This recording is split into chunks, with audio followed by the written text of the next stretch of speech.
What's going on, y'all? Dante's Boxing Nation live. We're about to get it in. Just hold tight, guys. We're getting set up right now. We're about to get the show started in a minute, y'all. Yep.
What's going on, y'all? We're about to get the live show started. DBN Live is going down, y'all, as it always does.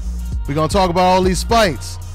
My man BJ looks sensational against Billy Joe or David Lemieux. We're going to talk about that undercard fight. My boy Antwon Douglas, he got stopped by Spike O'Sullivan. O'Sullivan, right?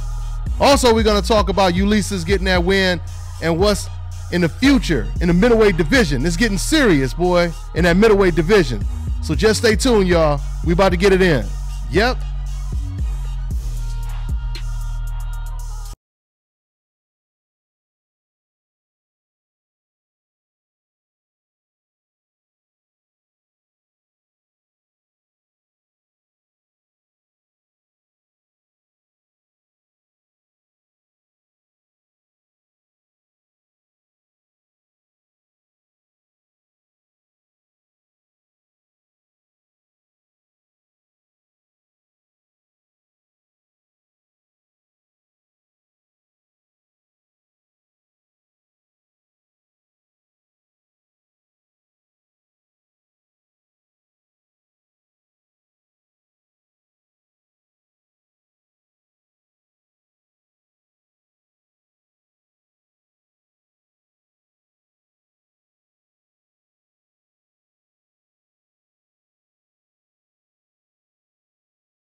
All right, y'all.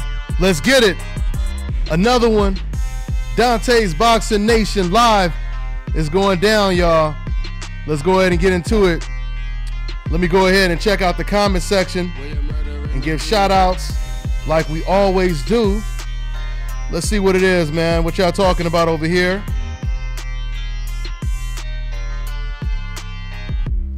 My man, yeah, they talking. Everybody is impressed with Billy Joe Saunders' performance. The question right now is, what do you think about Saunders versus Golovkin now? I think that's a serious fight now. Gigi knows how to deal with southpaws. Well, if Gigi knows how to deal with southpaws, he probably should have fought that boy Edislani Lara. And I say one thing, Gigi didn't look sensational against southpaw Willie Monroe. And Willie Monroe didn't have any power. Who's next for Billy Joe Saunders? I know Jacobs wants that fight. Once again, I'm going to scroll all the way to the top and try to give love to my cats that was in the comment section from the beginning. Let me see if I can scroll all the way up. I don't know if I can scroll all the way up, can I? Let me see how I scroll all the way up. There we go. I got it. All right, so shout out to some of the first cats in the comment section. What's that? HT Logistics, Juan Hernandez. Yeah, I'm just looking at the comments right now, seeing what you guys talking about. I scrolled all the way to the top to some of the first comments. Always showing love to everybody. Rep your city, rep your state, rep your country. DBN Live, baby, we here. So once again, BJ Saunders, he got a good win. I want to talk about that Antwon Douglas loss. I want to reiterate on what I kind of just said in my post-fight video. My man DeAndre said, no surprise here. This victory is as expected. Oh, it definitely was expected, but I still didn't think that, Saunders would look that clean doing it. I mean, if you look at Saunders' performance against Chris Eubank, and I'm not trying to say that Lemieux and Chris Eubank is on the same level, but if you look at that fight, Billy, he looked real sloppy. You look at the Willie Monroe fight, he didn't really impress. This was a flawless, impressive performance. I mean, you can say he did just as good, if not better, than what's your boy Gennady Golovkin. Of course, Golovkin, he got the knockout, but Golovkin, he made it a jab fest, just like your boy Billy Joe Saunders did tonight. But it was still an impressive performance, no doubt about it. But man, I really want to see who's going to get him first. I want to see who's going to get Billy Joe Saunders first. Is it going to be Golovkin or is it going to be Danny Jacobs? And it'll be really interesting to hear what Danny Jacobs has to say about that win. You know what? I'm also go ahead and open up the phone lines. I'm not going to be here too late tonight. I just want to get my thoughts on these fights. But I want to talk real quick about the Antwon Douglas fight. Congratulations to Spike O'Sullivan, who stopped Antwon Douglas. I want to go ahead and say this again. When I was watching that fight, because Antwon Douglas, he took a year off after he lost to Kurzice. And clearly you could see soon as the first bell rang, the first round, the first 30 seconds in the first round, you could tell that Antwon Douglas, he wasn't the undefeated Antwon Douglas anymore. He wasn't fighting with the same confidence. His defense was horrible. He was leaving himself wide open. And, I want to say this again. This made me think about what Keith Thurman just recently said. We all know that Errol Spence and fans, they've been applying a lot of pressure on Keith Thurman to take that fight. And it made me think about what Keith Thurman recently said after Errol Spence told him, I'm ready now. I remember he did an interview and he basically talked about the adverse effects of taking the L, taking a loss. And he was basically saying how, you get thrown, to the back of the bus and, it takes, some time to get back, et cetera, et cetera, et cetera. So my point is, when you look at how Antwon Douglas looked after he took his first loss, I think a lot of fighters, they do worry about that kind of, dealing with that type of adversity, how you're going to come back, especially when you lose in a war. And we know that Kurzice versus Antwon Douglas, it was a war. It was definitely a war. So I think these are the things that, concern a fighter like Keith Thurman, because we don't know how fighters are going to be after they take that first L, right? So let me see what's going on in the comment section right now.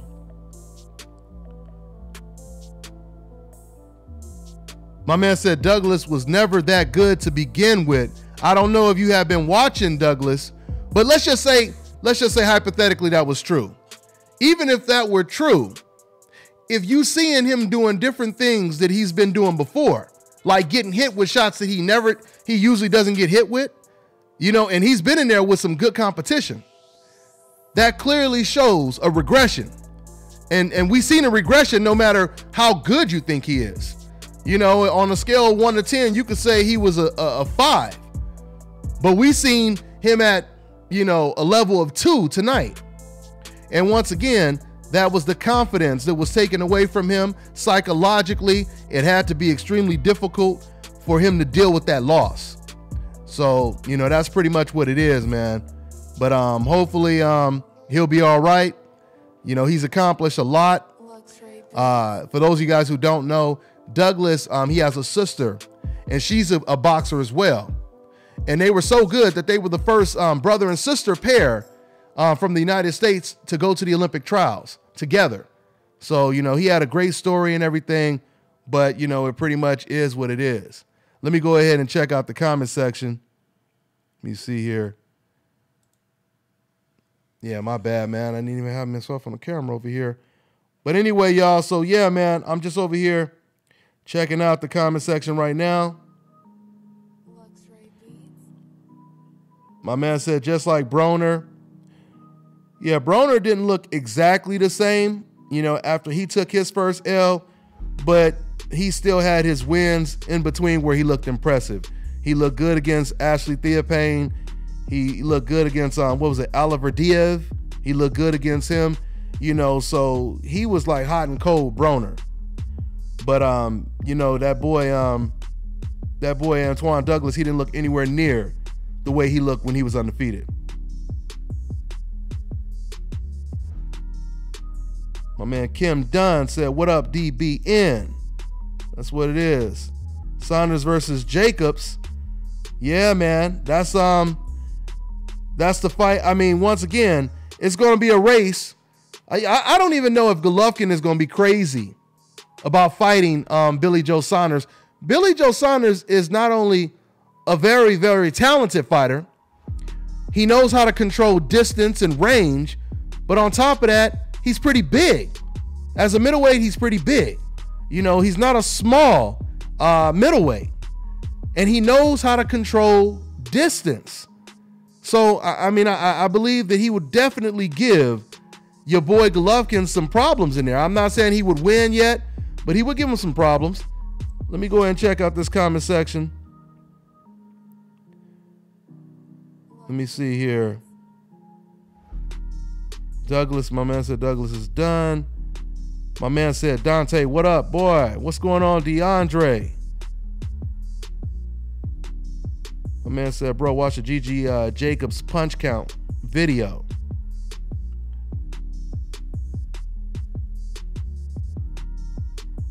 You guys are having a little debate on who would hang with Jacobs, right? Or who would hang with Billy Joe Saunders right now. Roy Jones said something interesting. He was asked a question, who has the best chance, or who would give BJ the most problems. And the first person he mentioned was Danny Jacobs.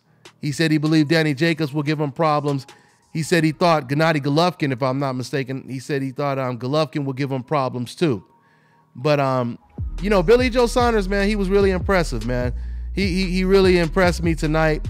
Like someone said in the comment section, it was expected, but yet, it's how it's expected. Do you do it in an ugly fashion or an impressive fashion? He did it in an impressive fashion tonight. So yeah, man. Once again, his resume, BJ's resume, is starting to look a lot better now. He has a win over Chris Eubanks. And I'm not saying David Lemieux is the best opponent, to he's not the best opponent to have on your resume because, of course, he's had his, defeats before. But it's a good loss. I mean, it's a good win. It's a good win for BJ, especially if you compare his win to Golovkin's win over David Lemieux. So let me see what else you guys talking about. Let me see here. But I tell you right now, guys, it's getting really, really, really tough for Gennady Golovkin. Golovkin's trainer told me that they plan on fighting at least another 3 to 5 years. I can't see Golovkin hanging around for another 3 to 5 years without fighting fighters like Derevyanchenko, Andrade, Charlo, Danny Jacobs rematch, Billy Joe Saunders. All of those fights, including BJ, are extremely tough fights for Gennady Golovkin. For a long time, Golovkin, he was sitting in the park by himself. He didn't have nobody to play with in the park. But now that boy got a whole bunch of people to play with now. And they playing hard in that middleweight division. You feel me? Yeah, let me go ahead and check out this comment section. Okay, let me see here.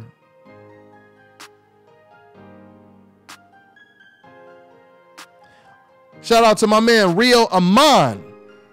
He part of that DBN Super Chat Army, pushing that tank with us over here. I appreciate the donation, fam, and everybody to show love. My man Rio, what'd he say? He said, do you think the mental warfare BJ Saunders uses will play a role against the top middleweights, Charlo, GG, Canelo, Eubanks, Jacobs, etc.? I definitely think so. I mean, some of these fighters are mentally stronger than others. I mean, I think Gennady Golovkin, he has definitely showed that, mental, psychological games can affect him. I mean, if you look at the Kell Brook fight, if you look at the Danny Jacobs fight, if you even look at the Lemieux fight, we see Golovkin, he doesn't fight with the same intentions, with the same mean type of aggression if he's fighting in there with a fighter who has a certain level of confidence. Kell Brook was a welterweight, but Kell Brook went in there with this natural athleticism, speed that Golovkin wasn't used to, and Golovkin looked uncomfortable in there. That's when Golovkin, he threw caution to the wind and just jumped all over Kell Brook, and to his credit, he did get him out of there. But at the same time, though, we seen Gennady Golovkin fight a lot different. He didn't fight with the same amount of confidence. That's what it is.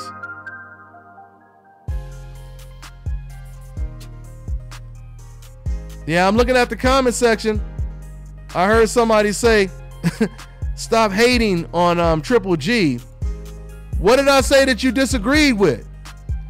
I want you guys, if you're going to say that, at least put down exactly what you agree with, what you disagree with, what didn't logically make sense. Because if I tell somebody, well, first of all, I don't use terms like stop hating.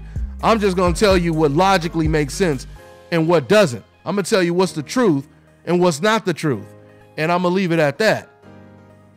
When you say stop hating, it sounds like you saying, hey, man, I want you to cheer for this guy. Why don't you cheer for him like I'm cheering for him? What you're saying, it may be true, but you're not supposed to say that, man. Don't speak the truth, especially if it's something that will make my man look bad. That's pretty much what you're saying. So, yeah, man, tell me what you guys disagree with. My man said Gigi is old. That's all. No, Gigi is not old. Gigi is not old. First of all, he ain't been in any wars, and he turned pro late, okay? It's not like he's been fighting as a pro since he was 20 years old. Now, if he had been fighting since he was 20, you could say he was old. If he was in wars, if he was in Barrera-type Morales wars and stuff like that, Gaddy, Ward type of wars, then you could say, oh, yeah, he's old. But it can't just coincidentally be soon as he gets in there with decent competition, all of a sudden, coincidentally, that's when he's old. Right? It doesn't work that way. It doesn't work that way. I mean, did he just get old overnight? Did he just get old from the Willie Monroe fight to the Danny Jacobs fight? We've seen these same type of flaws. We've seen these same type of flaws with Gennady Golovkin, you know, when he fought against Willie Monroe. Once again, and for the people to say that Gennady Golovkin is old, tell me when he was young. Tell me when he was young. Tell me when he was young and when he was at his best, when he was at his prime. At what age? That's what I want to hear. Yeah, I'm reading the comments right now. But yeah, I want you to answer that question. If Gigi is old right now, at what age was he in his prime and he was at his best? Against what opponent? My man said whoever pressured Gigi. Now, you know, whatever we think about Oscar De La Hoya, whenever someone says something that makes sense, you know, I'm a quote it. But Oscar De La Hoya said a long time ago that Gennady Golovkin, he's a hard puncher, he's a good fighter, but he can't fight on his back foot. He can't fight going backwards. If you pressure him, he won't know what to do. And the crazy thing is, when Golovkin fought Willie Monroe, he had no power. Credit to Golovkin. Golovkin, you know, he hit Willie Monroe with so many body shots, he basically paralyzed him. He froze him.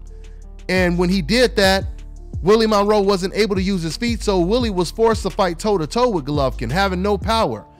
A massive power disadvantage. But yet, even though he had no power, he was actually making Golovkin look vulnerable in there. So, once again, you know, that kind of speaks to, and you know, it speaks to exactly what Oscar De La Hoya was saying when he said that, right? That pretty much corroborates what Oscar De La Hoya said. De La Hoya told the truth, said the kid. No doubt about it. Yeah, man. So anyway, I'm checking out the comment section. Yeah, you know, it's funny how somebody in the comment section, the one who said stop hating on Gigi, he said a win is a win, bro. I wish that were true. If a win was a win, then no one would be complaining about Floyd Mayweather's wins, right? It's funny how those double standards work, isn't it? Because you know the same person who just said that, you know he had all kind of excuses when Floyd beat Pacquiao, when Floyd beat Mosley, when Floyd beat Canelo Alvarez, when he beat Marquez. But now all of a sudden with his Gennady Golovkin, a win is a win. And my man never answered my question when I said at what age, or if he did, you guys go ahead and tell me, because I'm scrolling back and forth looking at the comments right now. But once again, here, I got a little distracted now. I'm looking at the comments again. Yeah, all of a sudden a win is a win when you're on the hope list. Ain't that about nothing? That is hilarious, man. That is hilarious. If only everyone got that type of, you know, treatment. My man said compare Triple G KOs versus Mayweather. Do you really want to compare Floyd Mayweather's KOs to Gennady Golovkin's KOs? How long you been watching boxing? Did you not know that Floyd Mayweather moved up 5 weight classes and Floyd Mayweather was knocking out everyone when he was closer to his natural weight classes? Gennady Golovkin is fighting in 1 division. You don't want to talk boxing with me, man. Don't ask stupid questions. You're going to leave yourself wide open for counters. You better do your homework when you ask me questions like that. My man said compare Golovkin's KOs to Floyd Mayweather's KOs. Yeah, y'all haven't been watching. That person who said that ain't been watching boxing too long. And you ain't been watching boxing too long. Floyd Mayweather was knocking out Diego Corrales. Okay? He was knocking out Philip Endo's, Gennaro Hernandez's. Okay? So yeah, man. Get it right. Get it right. Get it tight. Yeah, man. Hey, so anyway, yeah, I'm gonna open up the phone lines too. I see, I gotta get out of here. Yeah, I'm not gonna, like I said, I'm not gonna be here too long, but I'm opening up the phone lines. I might take a call or two.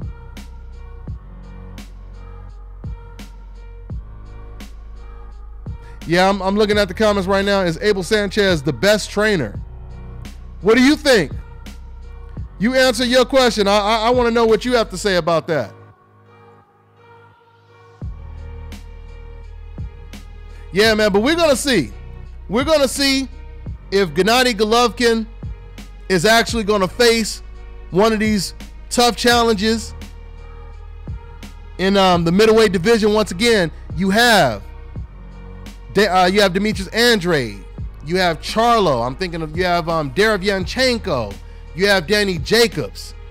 If you want to know how good a trainer Abel Sanchez is, we'll really know how good he is if he puts Golovkin in the ring with those guys. And we see how he deals with adversity in those fights.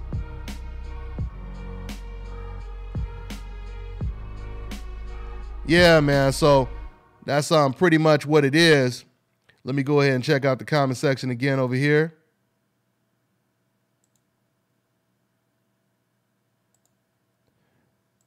So the question is, once again, my man's the kid. He said Derek James, talking about who the best trainer is. Andre Rujay. All right, let me go ahead and open up these phone lines real quick. All right, y'all, give me a second. Let me open up these phone lines real quick.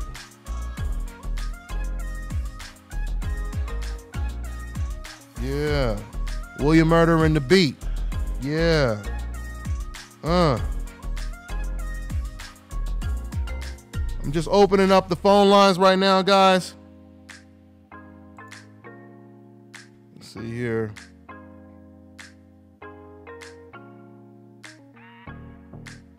There we go. All right. I'm going to take a call real quick. Let me see here.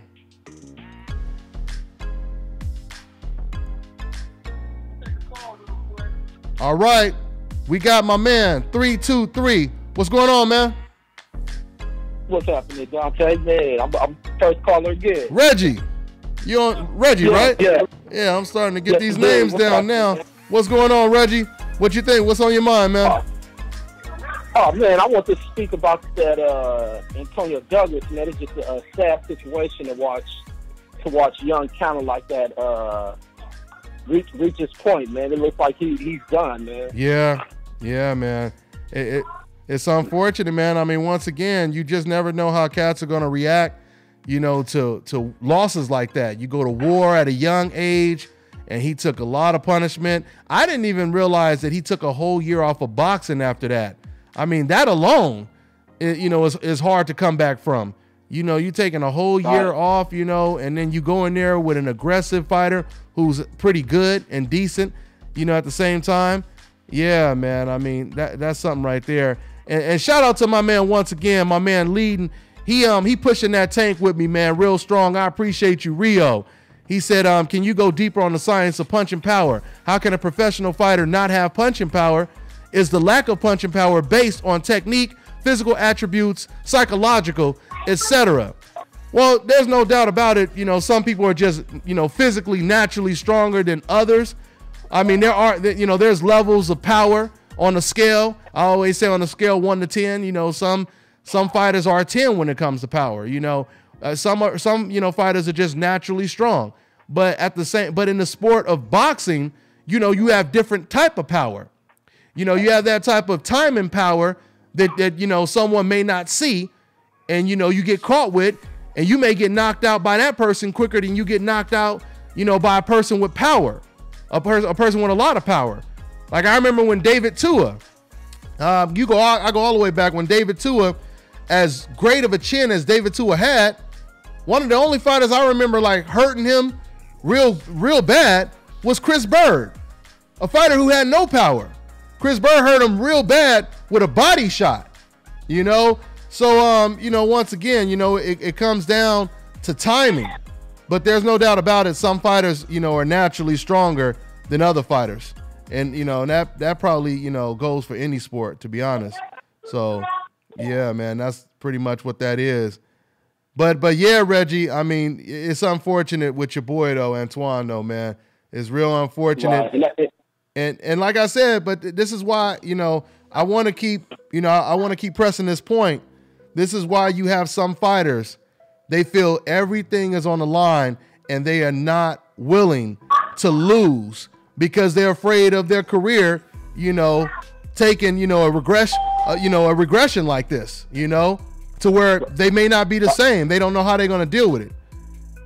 My man. It was something in one of the shows when we spoke about, and I think it was Milton that brought the point about his corner. A lot of the regression in Douglas' career can be blamed on his team, because Milton pointed out something in the show about in that Kirksey's fight about he was taking so much. And I think it might have been Money Powell where they were speaking about him taking too much unnecessary punishment, where his team should have stepped in and stopped that fight early. But that fighter, he was damaged, man. That fighter changed. That Kirksey fight has changed his guy's career. There's no doubt about that. Yeah, and his team is blamed for that. I heard Milton said that to me before the show. We was talking before the show, and I have to say I don't really know if it has anything to do with the team, man. I just really, I mean, you look at a lot of fighters that take a loss. Some of them come back better. Some of them they're never the same. And I just feel, honestly, what I seen, I mean, the first 30 seconds in that fight with Antwon Douglas, he didn't look the same. And I was texting Milt and Money, and I said in the first 30 seconds of that fight, I said he doesn't look the same. He doesn't look the same. You could just see the way he was reacting. That's why, once again, boxing is, one of the toughest sports. It obviously is not like losing in football and basketball, especially when you go through wars like that. But I don't think him having a different corner would have mattered.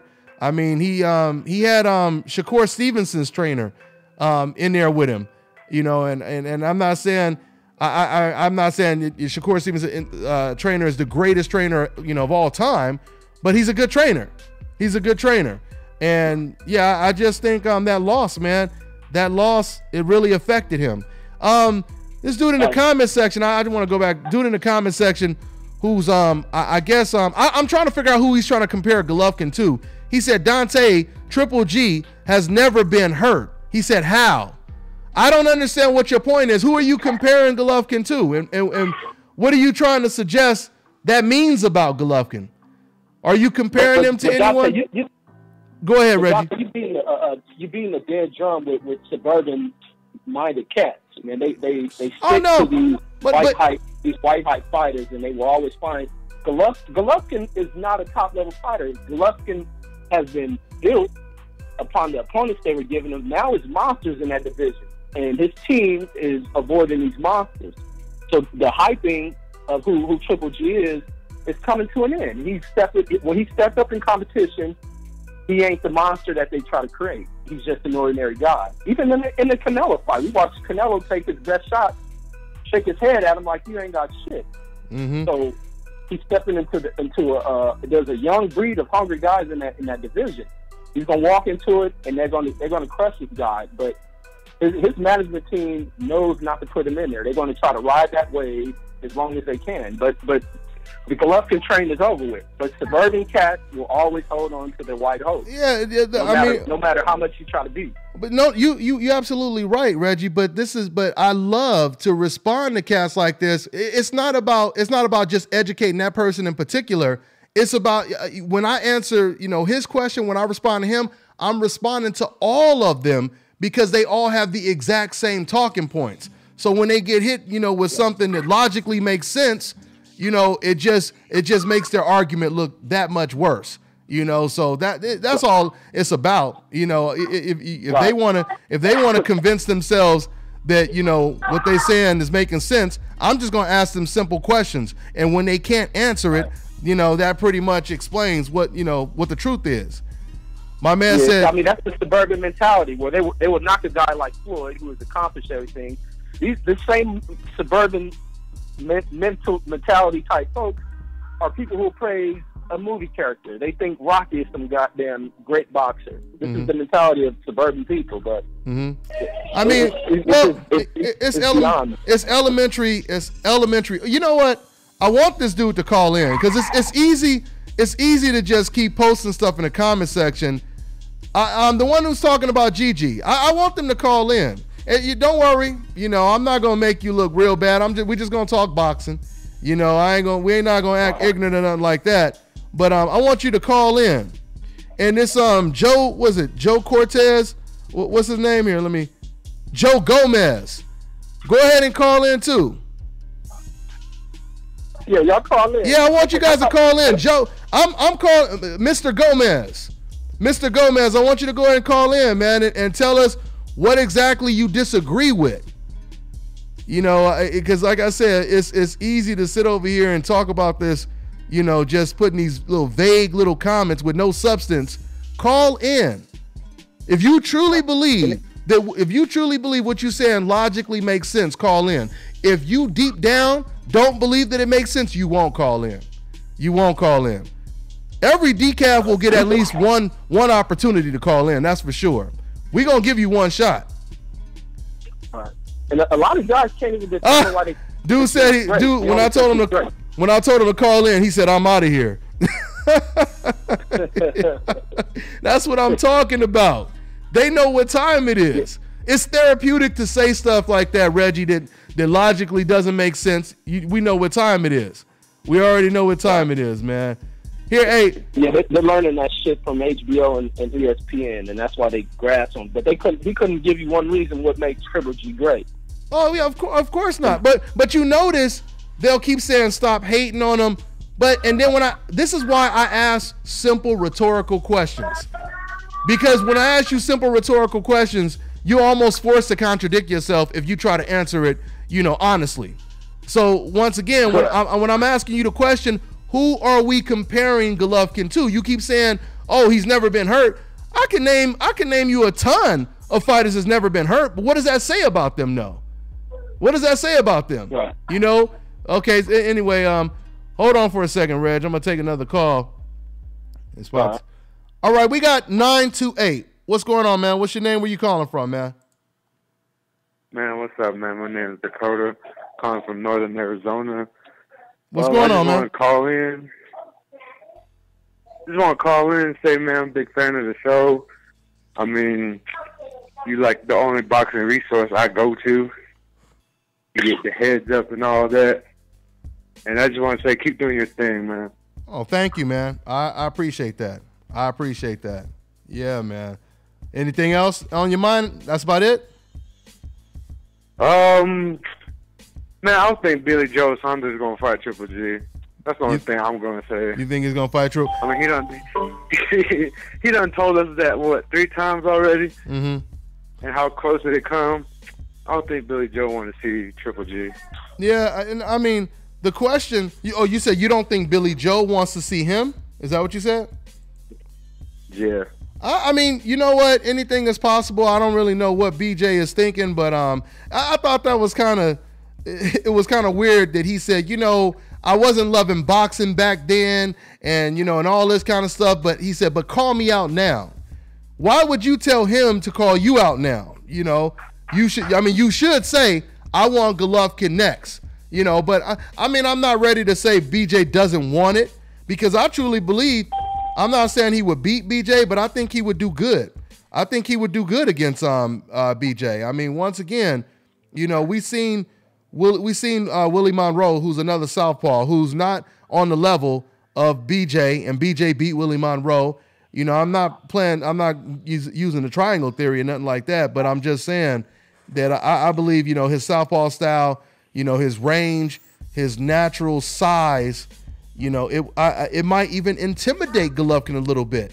So, because we've seen him fight different. Like I said earlier, we've seen Golovkin fight different against fighters like Danny Jacobs, Kell Brook, and even David Lemieux. So, hey, man, but thanks for your call, man. I appreciate it. All right, man? All right, man. All right, man. Take care, man. Thanks, man. All right, I'm going to take another call, guys, and then I'm going to go ahead and wrap this up. But I appreciate everybody tuning in. Once again, man, the decafs, they won't call in. It's easy. It's easy to say things. See, because decafs, they like to type stuff. Because, you know, if you type stuff, you don't have to really worry about a counter immediately. I mean, it's different, you know, having people respond to you in the comment section. But when it comes to an actual live chat where we actually talking, you know, you can't just use regurgitated, you know, repetitive type of talking points. You can't just use them, especially when somebody is going to counter them logically. So let me see what else is going on in the comment section. I want my man Boss to call in. Go ahead and call in, man. I'm still trying to figure out who you comparing. You keep talking about Golovkin, but you're not comparing him to anyone. You know, if the funny thing is when people, if we use the word hate, when it comes to people who try to take credit away from Floyd Mayweather, Andre Ward, I can compare them to other fighters to show you the double standards. But, you know, this person in the comment section, you keep talking about Golovkin, but who are you comparing him to? Are you comparing them to Andre Ward? Are you comparing them to Lomachenko? Are you comparing them to Floyd? You comparing them to, who are you comparing him to? That's what I'm trying to figure out. Because all we talking about right now is how Golovkin is going to do against other middleweights and the flaws that he has, right? I mean, there's a lot of fighters I know that wasn't hurt. I mean, and the dude in the comment section, he said that Golovkin was never hurt. Like, that means he's great. But Leo Santa Cruz, he was never really hurt either, though. I mean, once again, there's a lot of fighters that's never been hurt. So, I mean, that really doesn't mean anything. That doesn't win. You could lose 12 rounds and never be hurt in the fight. What does that mean? It doesn't mean anything. But, you know, yeah, let me see. But anyway, you know what? I gotta go ahead and get ready to wrap this up. It was good. Hey, Dante, can I ask one question? Go ahead, Reggie. Hey, the fighter from the video yesterday, you said the video saying he had a wooden leg? Yeah. That is what's his name again? Francisco El Chima Geronimo. That's he has a wooden leg. He putting in some work. Oh yeah, he had 42 surgeries on his leg. Yeah, he has a wooden leg, and it was crazy because I remember when I was watching the weigh-in before that fight, I seen this dude, you know, walk up there and he had a serious limp. And I was like, man, something seriously wrong with this dude's leg. And then, you know, come to find out, it turned out to be Francisco. Yeah, he put in that work, man. He put in that work, man. So he has a great story, man. He has a great story. Yeah, I like to hear his story. I was tripping off the scene there. Yeah, man. But anyway, yeah, we're gonna do more. Love the videos, man.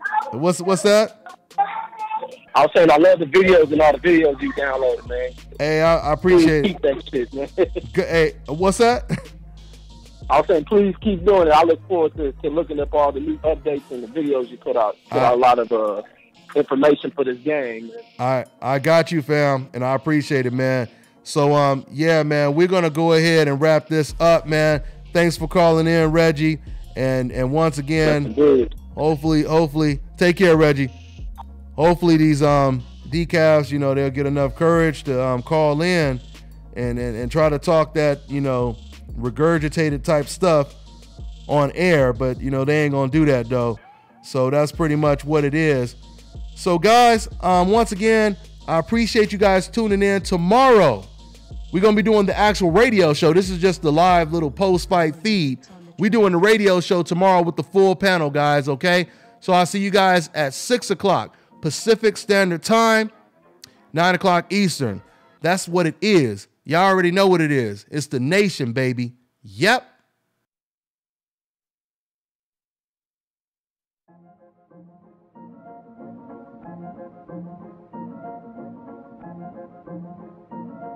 William Beats on the track.